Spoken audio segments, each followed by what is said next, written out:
அனைவருக்கும் வணக்கம்.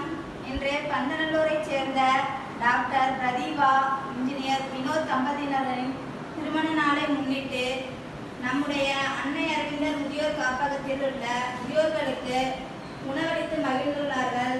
அவர்களின் வாழ்வில் எல்லா நலமும் வளமும் பெற்று என்றென்றும் பல்லாண்டு நீடில் வாழ இறைவனை பிரார்த்தனை செய்து கொள்வோம். அடுத்த ஆண்டு குழந்தையோடு நம் இல்லத்திற்கு வருவதற்கும் அனைவரும் சேர்ந்து பிரார்த்தனை செய்து கொள்வோம். இந்நிகழ்ச்சியை ஏற்பாடு செய்த ஆசிரியர் செந்தில்குமார் சாருக்கும், நாச்சியார் கோயில் லைன் சங்கம் பொறுப்பாளர்களுக்கும், சீனிவாசநல்லூரில் உள்ள முதியோர்களின் சார்பாக நன்றிகளையும் பாராட்டுகளையும் தெரிவித்துக் கொள்கிறோம்.